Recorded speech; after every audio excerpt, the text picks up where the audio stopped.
bonjour à tous et à toutes, j'ai le plaisir d'accueillir aujourd'hui Shark. Bonjour Shark. Bonjour. Alors on t'a vu dans plusieurs émissions de télévision. D'où t'es venue cette passion de pratiquer l'hypnose? Alors par Mesmer, évidemment, il était en tournée sur Paris en 2012. Je me suis un petit peu intéressé justement à l'hypnose de spectacle. Et donc je me suis dit, mais pourquoi pas moi? Donc je me suis documenté sur internet, savoir un petit peu les techniques de l'hypnose, les débuts en fait. Et je me suis entraîné sur ma compagne. Tous les soirs, on s'essayait aux techniques jusqu'à ce qu'au bout du 4e, 5e soir, elle sombre dans mes bras. D'accord. Alors c'était justement ton sujet d'entraînement pour développer cette pratique qu'est l'hypnose. Voilà, c'est ça. Tu as fait ça avec d'autres personnes hormis oui, après ma compagne est tombée enceinte. D'accord. Donc pour éviter tout risque de chute ou quoi que ce soit, j'ai été frappé à la porte des voisins qui venaient de s'installer et donc on a discuté et en fait ça leur a plu et du coup je m'entraînais sur le voisin et la voisine. D'accord, c'était en fait vraiment un entraînement sur le terrain. Voilà, c'est vraiment ça, voilà. Alors, beaucoup de personnes qui regardent des émissions de spectacle à la télévision pensent que c'est truqué. Qu'en penses-tu concrètement? Alors il n'y a aucun trucage puisque je le pratique. Moi je vois forcément les signes de transe ou justement que la personne est bien sous hypnose et que c'est pas truqué et que tout est réel. Et comment tu fais justement pour détecter ces personnes qui sont réceptives?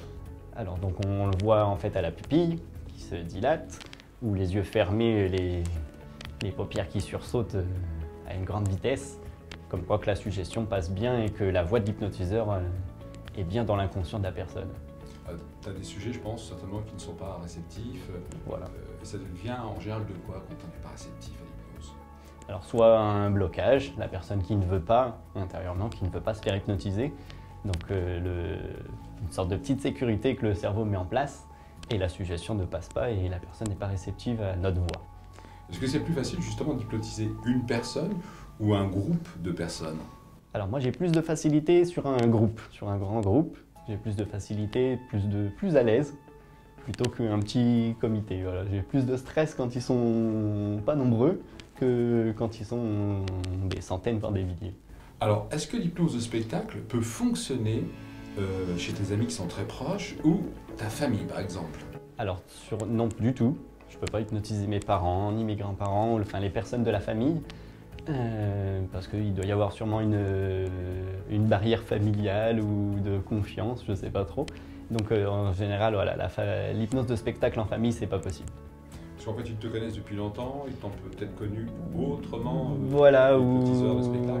Il n'y a pas que... Voilà, en général, l'hypnose de spectacle, s'entraîner sur des personnes trop proches, quand on débute dans l'hypnose, c'est pas une bonne idée. Parce que les gens de la famille vont avoir des a priori ou se dire tu m'embêtes avec tes bêtises. Donc non, en général, c'est pas une bonne idée de tenter l'hypnose sur de la famille parce qu'on a une très forte chance d'aller à l'échec. Alors, est-ce qu'on peut également aussi hypnotiser des animaux? Alors les animaux, alors justement, j'ai commencé par la fascination avec un lapin. C'est très intéressant, justement, ça fait beaucoup de vues et ça intéresse justement les gens. Alors chaque animal en fait a sa technique. Donc le lapin par fascination, ça marche très bien. Les poules, par exemple, alors soit par fascination ou sinon il y a une petite technique avec une craie au sol. Ils mettent le bec et la poule va tourner de l'œil. On a par exemple les chats aussi, alors ça c'est pas vraiment de l'hypnose mais juste en fait un ancrage de quand ils sont chatons, en fait de leur pincer au niveau du garrot et de tirer un petit peu fort. Donc en fait ça va les anesthésier, c'est ce que leur mère se sert pour déplacer les chatons sans leur faire de mal. On a par exemple le requin aussi, de le remettre sur le dos, il va être en immobilité tonique. Donc voilà, on peut faire les animaux aussi. Alors on ne peut pas leur faire n'importe quoi évidemment, c'est juste en fait l'immobilité tonique comme s'ils étaient désactivés. Quel est le langage justement à faire pour les animaux, étant donné qu'ils ne comprennent pas? Alors c'est beaucoup de techniques soit de gestes ou de positions. Alors j'ai en mémoire la technique par exemple pour un labrador, c'est de le mettre de le lever sur ses deux pattes arrière, de lui mettre la queue entre les cuisses et de le faire asseoir sur sa queue. et en fait après un petit peu de le bercer, et en fait il y a un moment il va complètement se relâcher. Et on sent ce moment justement où cet animal est en transe. On sent justement que son corps l'abandonne un peu. Donc justement on sent et ça permet de l'accompagner pour l'allonger. D'accord. On peut changer le comportement d'un animal par exemple qui n'arrête pas d'aboyer, si c'était un chien par exemple. Alors sous hypnose c'est peut-être possible, mais j'en ai pas la connaissance. D'accord. Avant que tu montes sur scène, est-ce que tu prépares ton spectacle comme un chanteur ou comme un comédien, ou est-ce que c'est uniquement de la pure improvisation? Alors j'ai mon spectacle qui est écrit, donc j'ai ma trame de spectacle, mais j'improvise des fois suivant les réactions d'une personne en fait. Si elle a un rire communicatif, si elle a des gestes assez rigolos, trucs comme ça. Donc voilà, je me permets en fait une petite improvisation avec cette personne-là pour continuer un peu le spectacle, mais je continue quand même la trame de mon show. Et donc après, voilà, c'est pour ça qu'en fait, en général, mon spectacle dure 1h30, mais on peut aller vers 1h45, voire 2h. Et dans l'ensemble des gens que tu vois dans la salle, est-ce que tu aurais un pourcentage où tu te dire, tiens, il y a peut-être 20%, 30% ou 50% Non du tout, en fait, je vois vraiment au niveau du test de réceptivité. Alors un gros stress avant. Bon, après, quand ils sont nombreux, ça va, j'ai pas de stress, je sais que ça va être bon. Mais non, je le vois vraiment au niveau du test de réceptivité. Et après, voilà, les gens viennent sur scène, on fait un deuxième petit test de réceptivité plus rapide pour garder les personnes les plus réceptives et les plus rapides à l'hypnose. Et on commence le show directement. Est-ce qu'il y a une forme de participation de ces gens qui sont réceptifs? Quand je parle de participation, c'est de se dire, tiens, j'ai envie d'aller monter sur scène, de m'amuser, de... Ouais, j'ai assez de personnes voilà, qui viennent comme ça, j'en ai même qui ne sont pas réceptifs et qui montent quand même sur scène. Donc voilà, bon, ceux-là ils sont détectés rapidement. Mais oui, j'ai assez de personnes qui sont sceptiques et que lorsqu'ils font le test de réceptivité, ils se disent « Ah, il y a quand même quelque chose ». Même s'ils ne sont pas forcément sûrs de leur réceptivité, en fait, ils viennent quand même tenter le plus sur scène pour voir s'ils peuvent aller plus loin. Après, j'ai beaucoup de personnes aussi qui se voient réceptifs, en fait. Donc, on fait le test des doigts collés, comme Mesmer fait, qui n'osent pas venir sur scène, mais qui aiment bien, par contre, venir après en after show. Donc voilà, j'aime bien le contact avec le public, qui viennent me dire bah, moi j'étais réceptif, je veux bien essayer d'aller d'aller plus loin, mais vraiment pas devant tout le monde. Donc oui, il y a quand même une petite attirance de se dire voilà, je voudrais quand même tenter l'expérience, savoir ce que ça fait. Est-ce qu'il faut avoir de l'humour et de la répartition quand tu es sur scène? Alors un petit peu d'humour, voilà, pour faire rire le public, ça permet aussi la détente, voilà, de pouvoir les détendre un petit peu et voilà, qu'ils puissent rigoler et s'amuser déjà dans le public avant de venir sur scène. Alors moi j'ai une petite technique que j'utilise justement pour commencer un peu à mettre dans l'ambiance. J'ai 2 petits exercices de mentalisme qui permettent de dire « Ah oui, il peut vraiment venir carrément dans notre cerveau ». Donc après on en rigole et après on fait le test de réceptivité et du coup ça les lance un petit peu dans l'ambiance avec un petit peu d'humour en même temps. Et me permet aussi de l'humour suivant les réactions des gens ou leurs réponses quand je leur demande voilà, quand il y aura ça, de crier ou de quoi que ce soit. J'en ai des fois qui ont soit des rires complètement improbables, ou trucs comme ça. Donc du coup, on en rit gentiment avec le public. Donc c'est assez rigolo et ça permet voilà, de donner une bonne ambiance et une bonne note sur le spectacle. Alors tu parlais justement de mentalisme. Est-ce que tu mélanges justement un peu de mentalisme et d'hypnose? Non, c'est juste en fait, voilà, c'est 2 petits exercices assez marrants. Alors soit je le fais en début, soit j'en fais un au début, et puis après j'en fais un au milieu pour faire participer le public. Voilà, c'est vraiment 2 petits exercices assez sympas pour faire participer aussi le public. Quels sont les talents ou les qualités que doit avoir un hypnotiseur pour pratiquer ce métier? Alors après, au niveau des qualités, peut-être être proche de son public. Alors surtout en fin de spectacle, voilà, d'avoir au moins une petite présence au niveau de son public qui viennent voir pour des autographes, des photos ou venir justement tenter l'expérience hors scène. Après, niveau talent, après le talent, on l'a ou on ne l'a pas.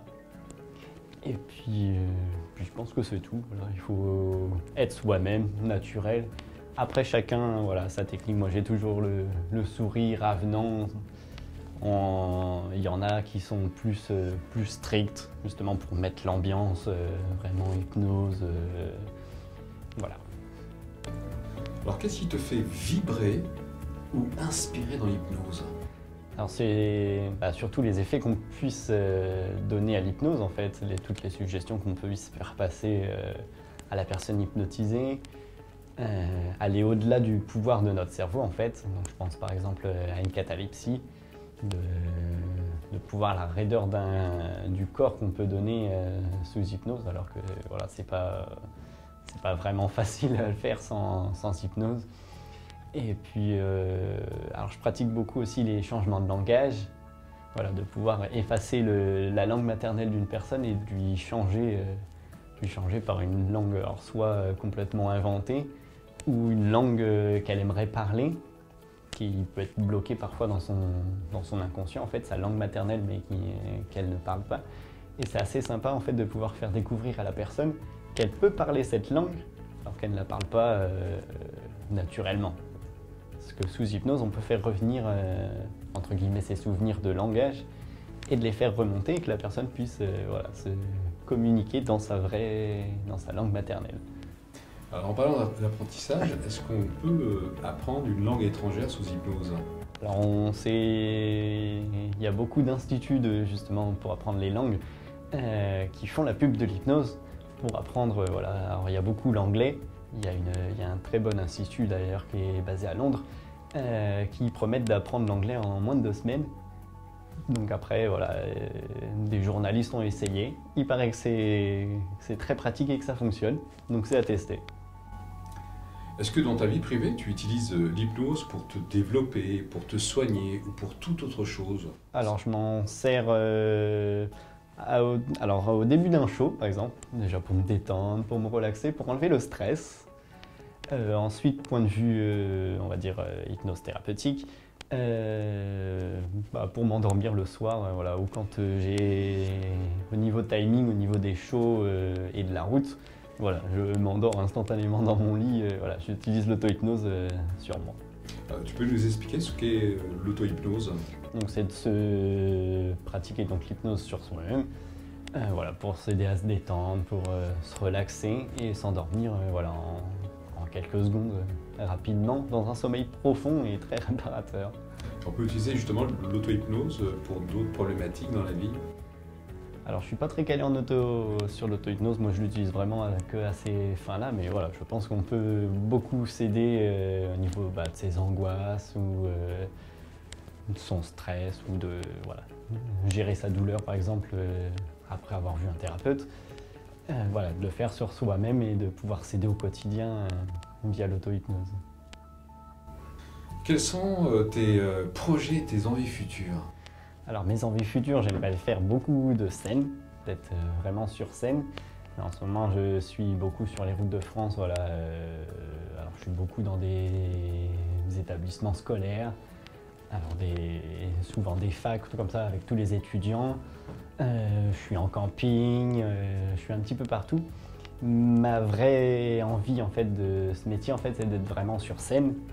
D'être dans un théâtre sur scène ou avec plein de public. Après, niveau projet, donc j'ai des projets dans les médias qui devraient se faire en espérant 2017. Et puis voilà, et puis continuer ce métier surtout. Alors quand tu parles justement de projets sur scène, est-ce que tu as déjà travaillé à l'étranger en faisant de l'hypnose de spectacle? Alors j'ai déjà été en Suisse, au Luxembourg et en Belgique. Et en Belgique. Voilà, j'ai oublié la Belgique. Merci Shark d'être venu aujourd'hui. Oui. Je vous dis à très très bientôt.